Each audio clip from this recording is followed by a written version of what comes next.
Hello everyone, আসসালামু আলাইকুম। আমি ইঞ্জিনিয়ার্স মোশন থেকে আব্দুর রহমান বলছিলাম। 3ds ম্যাক্স ফুল কোর্সে আপনাদের সবাইকে স্বাগত। আজকে আমাদের 3ds ম্যাক্স ফুল কোর্সের প্রথম ক্লাসে আমরা দেখব কিভাবে প্ল্যান ইম্পোর্ট করতে হয় এবং প্ল্যান ইম্পোর্ট করে কিভাবে মডেলিং করতে হয় সেটি আজকে আমরা দেখব। তো আমরা যে প্ল্যানটি ইম্পোর্ট করব এটা হচ্ছে আমাদের একটা ফুল প্রজেক্টের মধ্যে আমরা যে প্ল্যানটি মডেল করব সেইটুকু আমরা শুধু কপি করে নিয়ে যাব। তো কপি করার জন্য আমি একটা নতুন পেজ নিয়ে নিচ্ছি, অটোক্যাড। এটা হচ্ছে অটোক্যাড 2020। তো আমি গ্রাউন্ড ফ্লোর এবং টাইপিক্যাল ফ্লোর এই দুইটা ফ্লোর নিয়ে কাজ করব, এই জন্য আমি এই দুইটা ফ্লোর ওখানে কপি করে নিয়ে যাব। তার আগে এর ভিতরে যে ডাইমেনশনগুলো আছে এগুলো আমি ডিলিট করে দিচ্ছি। তো সিম্পলি আমি ডাইমেনশনগুলো ডিলিট করে নিচ্ছি। ডাইমেনশনগুলো আমাদের 3ds ম্যাক্সে কোনো কাজে দিবে না, এই জন্য আমরা এটা এখান থেকে রিমুভ করে নিচ্ছি।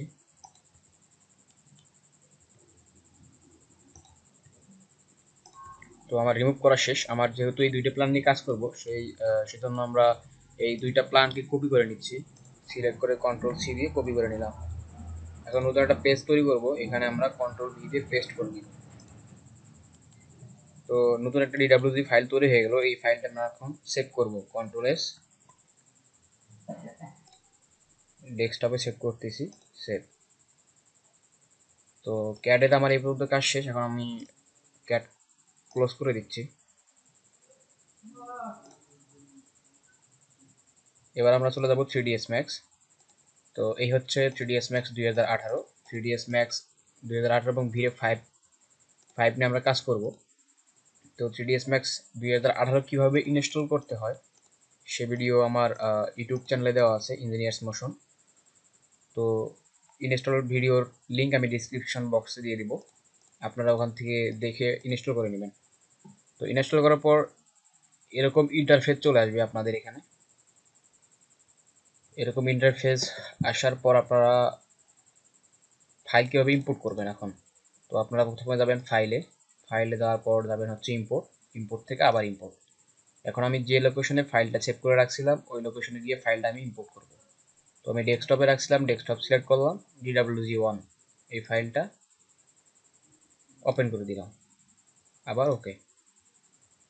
তো ওপেন করে দেওয়ার সাথে সাথে এরকম ফাইল চলে আসবে। ফার্স্ট আমাদের কাজ হবে এই ফাইলটি পুরো সিলেক্ট করে এখান থেকে যে গ্রুপ করে নেব আমরা।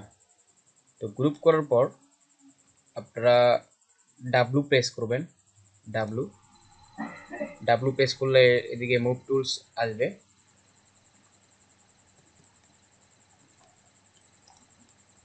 মুভ টুল আসার পর আমরা এটা সিলেক্ট করে দেখবো যে নিচে এখানে দেখবো যে এক্স ওয়াই জেড কীরকম আছে। তো যেটা অক্ষ 0 আছে এক্স ওয়াই জেড কে আমরা 0 করে দেবো, 0 ইন্টার, 0 ইন্টার। তো এখন প্ল্যানটা আমরা পুরোটাই 0 তে থাকবো। তো মডেলিং করার জন্য আমাদের প্রথম যে কাজটা হবে সেটা হচ্ছে আমরা টপ মোডে যাব। অল্ট্রা ডাব্লু দেওয়ার সাথে সাথে আমরা 4টা ভিউপোর্ট এখানে দেখতে পারতেছি। তো আমরা যদি কোনো ভিউপোর্ট স্পেসিফাই কোনো ভিউপোর্ট নিয়ে কাজ করতে চাই সেক্ষেত্রে সেই ভিউপোর্টটা সিলেক্ট করে অল্ট্রা ডাব চাপ দিলে সেটা বড় হয়ে যাবে। তো বড় হয়ে গেল, এখন এটাকে আমি টপ মোডে নিয়ে যাবো। তো টপ মোডে নেওয়ার জন্য শুধু টি চাপলেই হবে। তো আমরা যে গ্রিডগুলো দেখতে পারতেছি এই গ্রিডগুলোর জন্য আমাদের কাজ করতে একটু প্রবলেম হবে, সেজন্য আমরা জি প্রেস করে গ্রিডগুলো উঠাই দিব, গ্রিড উঠাই দিলাম। তো এখন আমরা যাব হচ্ছে মডেলিংয়ে, কীভাবে মডেলিং করতে হয়। তো মডেলিং করার ক্ষেত্রে আমি 3টা প্রসেস দেখাবো, সেটা হচ্ছে বক্স, আর হচ্ছে শেপ থেকে আপনার লাইন, আর হচ্ছে রেক্টেঙ্গল। এই 3টা প্রসেসের মাধ্যমে আমরা মডেলিং দেখাবো। তো প্রথমেই যাব হচ্ছে বক্সে। তো বক্স যদি আমরা ভিজিবল করতে যাই সেক্ষেত্রে জিওমেট্রি থেকে স্ট্যান্ডার্ড পেমেটিক্স বক্স নিতে হবে। তো সেজন্য আমরা পার্সপেক্টিভ মোডে কাজ করব। বক্স দিয়ে কেমনে কাজ করবো সেটা আমরা দেখতে পারবো। পি চাপ দিলে পার্সপেক্টিভ মোডে চলে আসবে, পি চাপ দিলে পার্সপেক্টিভ মোড, এবং টি চাপলে টপ মোড, টি চাপলে পার্সপেক্টিভ মোড। হ্যাঁ, তো পার্সপেক্টিভ মোড থেকে আমরা যেহেতু বক্স নিয়ে কাজ করতে যাচ্ছি প্রথমে, তো বক্স নিলাম। সাপোজ আমি এই ওয়ালটা তুলতে যাচ্ছি, সেক্ষেত্রে আমাকে উপরে স্ন্যাপ টগেল এটা আমাকে অন করতে হবে। এটা অন করলে আমরা পয়েন্ট এখানে দেখাবে, সেই পয়েন্ট অনুযায়ী আমরা পয়েন্ট ধরে ধরে কাজ করতে পারবো। তো এখানে রাইট ক্লিক করে আমরা দেখবো যে আসলে ভার্টেক্স সিলেক্ট আছে কিনা। তো ভার্টেক্স সিলেক্ট আছে, ওকে ডান। তো এখন আমরা বক্স দিয়ে ওয়াল তুলবো কিভাবে। তো এই পয়েন্টে বক্স নেওয়ার পর এই পয়েন্টে ক্লিক করে চাপ দিয়ে ধরে রাখবো। চাপ দিয়ে ধরে রাখার পর আবার এই পয়েন্টে, এই কর্নার পয়েন্টে আসি মিলাই দেবো। মিলানোর সাথে সাথে উপরের দিকে যাবো। এখন আমরা জানি একটা বিল্ডিং এর হাইট থাকে হলো 10 ফিট। তো এই যে এখানে দেখবো হাইটে আমরা 3 ফিট 4 আছে, এটা আমরা 10 ফিট ইন্টার করে দেবো। 10 ফিট ইন্টার করার সাথে সাথে আমার ওয়াল উঠে গেল। এইভাবে আমরা বক্সের মাধ্যমে প্রত্যেকটা ওয়াল সিলেক্ট করে করে, এখন আমার আবার 10 ফিট চেঞ্জ করতে হবে না, কারণ আমি একটা 10 ফিটের ওয়াল নিয়ে নিয়েছি। এখন শুধু এই কর্নার পয়েন্টে গিয়ে ক্লিক করবো, ক্লিক করার সাথে সাথে আমরা 10 ফিটের বক্স পেয়ে যাবো। সাপোজ আমি আবার এই ওয়ালটা তুলে যাচ্ছি, বক্স নিলাম, ক্লিক করলাম, তো বক্স আমার সিলেক্ট করাই আছে।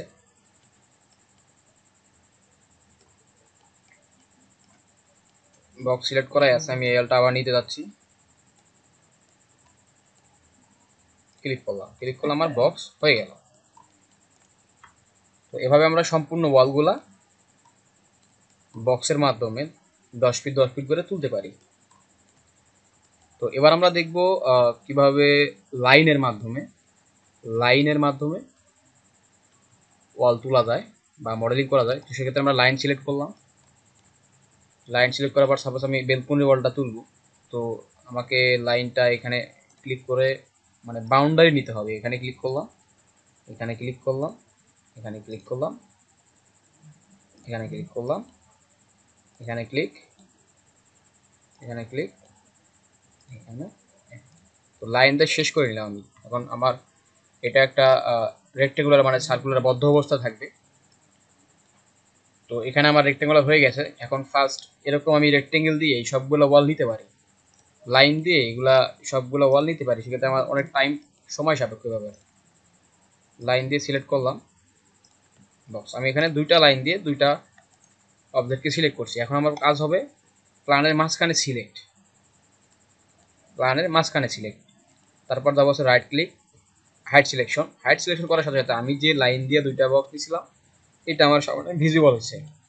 তো এটা আমি কি করব, অল সিলেক্ট করে যাবো হচ্ছে মডিফাই লিস্ট, তারপর যাবো হচ্ছে এক্সট্রুড, কিবোর্ড থেকে EX চাপলে এক্সট্রুডে চলে যাবে। এক্সট্রুডে চলে যাওয়ার পর এখানে আমরা অ্যামাউন্ট দিব হচ্ছে 10 ফিট, কারণ একটা বিল্ডিং এর সাধারণ হাইট 10 ফিট হয়। 10 ফিট ইন্টার। তো 10 ফিট ইন্টার করার সাথে সাথে দেখেন আমার এখানে কি ওয়াল উঠে গেছে। এখন আনহাইড হবে। তো এইভাবে আমরা লাইন দিয়ে প্রত্যেকটা সিলেক্ট করে করে আমরা অল তুলতে পারি। তো আর একটা বিষয় হচ্ছে রেক্টেঙ্গেল। তো আমি রেক্টেঙ্গেল দিয়ে কীভাবে অল তুলতে হয় এটা আমি দেখাচ্ছি। তো আমি রেক্টেঙ্গেল সিলেক্ট করলাম, রেক্টেঙ্গেল সিলেক্ট করার সাথে সাথে আমার যে অলগুলো আছে আমি রেক্টেঙ্গেল দিয়ে সিলেক্ট করে নিচ্ছি। রেক্টেঙ্গেল দিয়ে সিলেক্ট করলাম, এইটা রেক্টেঙ্গেল দিয়ে সিলেক্ট করলাম, আবার এইটা রেক্টেঙ্গেল দিয়ে সিলেক্ট করলাম, আবার এইটা রেক্টেঙ্গেল দিয়ে সিলেক্ট করলাম। তো আমার সিলেক্ট করা শেষ, যে কটা ওয়াল আমি নিয়েছি সে কটা সিলেক্ট করা শেষ। আবার সেম প্রসেস, মাঝখানে ক্লিক করব, প্ল্যানের মাঝখানে ক্লিক করব, করার সাথে সাথে রাইট ক্লিক, হাইট সিলেকশন। এখন দেখেন আমি যে রেক্টেঙ্গেল দিয়ে ওয়ালগুলো নিয়েছিলাম এখানে আমার ভিজিবল হয়েছে, মানে 2D লাইন দেখা যাচ্ছে। এখন আমি পুরোটাই সিলেক্ট করে মডিফাই লিস্ট, এক্সট্রুডে চলে যাব।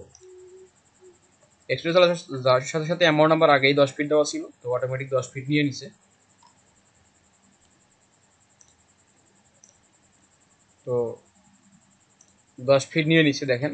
এখন আমি প্ল্যানটা যদি হাইড করি, আনহাইড অল, এখন দেখেন আমি যেখানে যেখানে রেক্টেঙ্গেল সিলেক্ট করছিলাম সেই অনুযায়ী আমার অল উঠে গেছে। তো এইভাবে আমরা 3টা পদ্ধতির মাধ্যমে ওয়াল তুলতে পারি কোনো প্ল্যানের উপর। তো আপনারা সিরিয়াল ওয়াইজ এই চ্যানেলে ভিডিও পাবেন। আজকের ক্লাস এই পর্যন্তই। পরের ক্লাসে আমরা অন্য কিছু শিখবো। ধারাবাহিকভাবে আমরা একটা ফুল প্রজেক্ট কমপ্লিট করব। আপনারা 1 ক্লাস দেখার পর আপনারা যতগুলা ওয়াল আছে সবগুলা ওয়াল তুলে রাখবেন। তো তুলে আমিও পরবর্তীতে তুলে আবার কাজ শুরু করব, সেজন্য আপনাদের সুবিধার্থে আপনারা সবগুলো ওয়াল এইভাবে তুলে রাখবেন। তো আজকের ক্লাস এই পর্যন্তই, সকলকে ধন্যবাদ।